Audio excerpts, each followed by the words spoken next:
Somewhere in your town, there exists a particular breed of individual. Someone who enters a workspace filled with broken machinery and immediately experiences something that eludes most of us. Not a rush of adrenaline, not overconfidence, something far subtler. A sense of recognition, as if they've encountered this exact challenge before, even when they haven't. They perceive mechanical sounds the way a trained musician hears discord. Their hands move across metal surfaces with deliberate care, fingers tracing pathways as though decoding an ancient language written in oxidized steel and motor oil. You've seen them. They inhabit every neighborhood, the ones consuming their evenings bent over open hoods rather than pursuing social engagements. Their hands bear permanent stains and scarred knuckles, physical reminders of countless battles won through failure and persistence. Watch them navigate daily life. They carry themselves with unmistakable difference. There's a quietness to their presence, a groundedness, an absence of the frantic energy most people wear like armor. Yet here's what nobody realizes. This has never truly been about automobiles. What we're really examining is far more profound. We're investigating the psychological architecture of human competence. We're analyzing what transpires when someone discovers they possess the capacity to comprehend intricate systems, to resurrect broken things through their own capability. Because mechanical aptitude isn't fundamentally a technical ability, it's a psychological orientation. It represents a worldview that unveils something essential about agency, mastery, and what it genuinely means to feel capable when existence has become increasingly intangible. Consider the simplest element, problem diagnosis. When an engine fails to start, most individuals encounter bewilderment. They turn the ignition, silence, emptiness, a particular flavor of powerlessness settles in. But someone versed in mechanical repair experiences this scenario entirely differently. They hear what isn't happening or register the absence of expected sound. Their consciousness immediately activates a systematic evaluation. A battery concern? A starter malfunction? Fuel delivery issues? Electrical failure?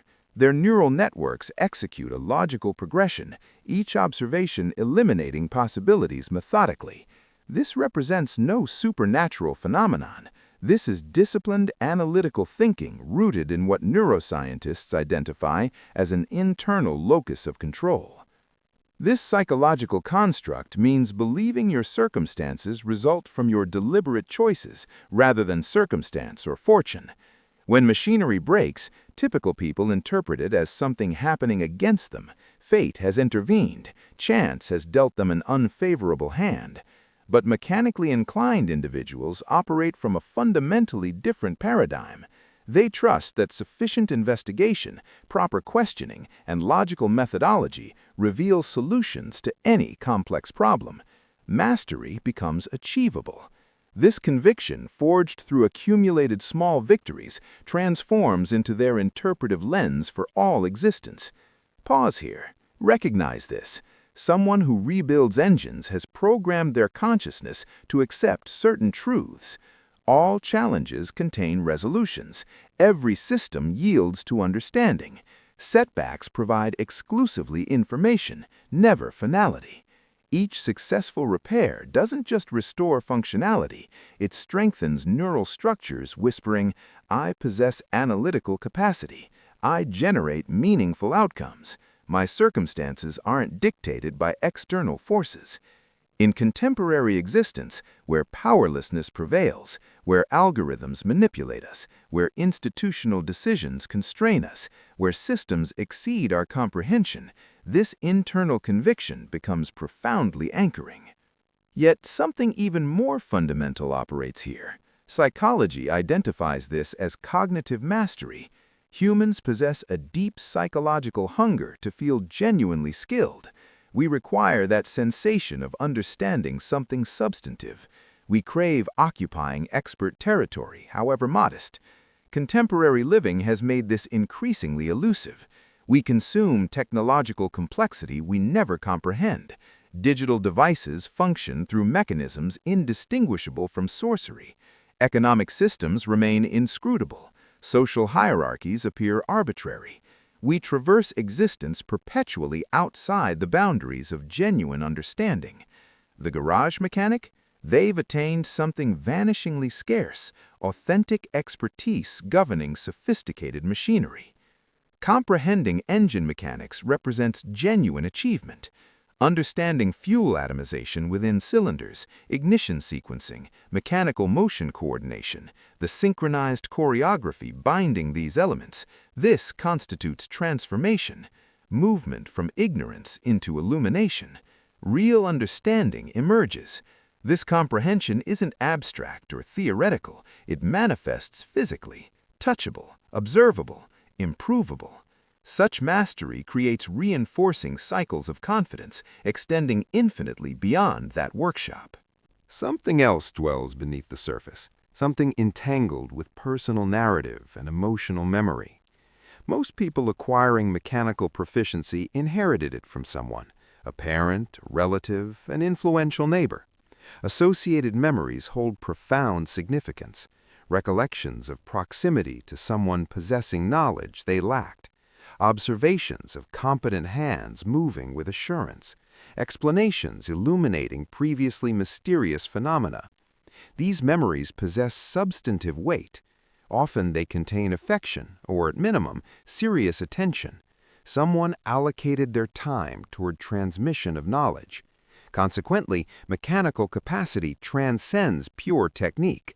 It represents relational inheritance. It embodies connection reaching backward through time toward individuals who believed in their capacity for comprehension. Furthermore, there's the restoration impulse originating from our deepest psychological architecture. Humans harbor intrinsic motivation toward creation and repair, toward molding reality through physical effort. Automobile work replicates activities humans have executed throughout millennia in varying configurations, reshaping material substance, resolving physical challenges through thought and labor, depositing evidence of capability across the physical landscape. Previously inoperative machinery becomes functional. Your competence achieves concrete, permanent manifestation until deterioration necessitates renewed intervention. Something almost sacred resides within that transformation. Most significantly emerges the dimension of personal sanctuary and autonomy. The garage functions as a contained environment, an enclosure you seal, operating exclusively under self-determined conditions, proceeding through personal rhythm, unburdened by external expectations or critical assessment. Within societies characterized by perpetual interruption, relentless observation, unceasing demands competing for consciousness, this workspace represents genuine liberation, a territory where personal exertion translates directly into observable outcomes. Problem dissolution occurs, resolution persists. Elementary clarity and uncomplicated functionality replace the fragmentation permeating contemporary experience. Someone cultivating mechanical competence has constructed an existence predicated on understanding combined with capability. They've cultivated behavioral patterns extending across all life dimensions. Struggling relationships, fraught conversations, professional obstacles, they approach these employing identical intellectual architecture applied to mechanical failure. What constituent elements operate here? Which factors remain within my influence? What knowledge remains necessary? What procedural sequence produces resolution? Observe this. These represent not conventional academic subjects.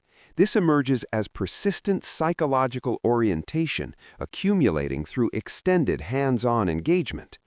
Here arrives the truthfulness society typically evades. Such knowledge generates unmistakable but unacknowledged superiority. Someone possessing mechanical expertise understands realities unknown to most inhabitants. They accomplish tasks remaining impossible for others. Contemporary civilization privileges equivalence maintained through digital interfaces. This distinction becomes seductive. It constitutes differentiation. It manifests as authentic capability within physical reality, gradually losing cultural relevance, yet somehow remaining undeniably genuine. Such differentiation nourishes human psychology, regardless of explicit acknowledgement.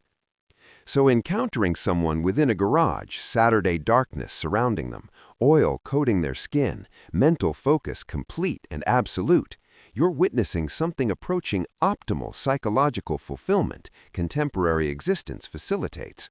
You recognize someone who developed intimate comprehension of causality, someone who constructed genuine capability within contexts where true mastery appears nearly impossible, someone who engineered personal territory where they exercise absolute authority. Knowledge matters there. Hands generate authentic material consequence. The persistent inquiry then becomes, what have you personally mastered? What specialization have you claimed? Which segment of reality do you comprehend sufficiently to restore? Truth demands acknowledgement. Every person requires sanctuary. Every person requires territory where expertise flourishes, where physical contribution carries significance, where direct influence over circumstance becomes possible. That mechanic discovered theirs.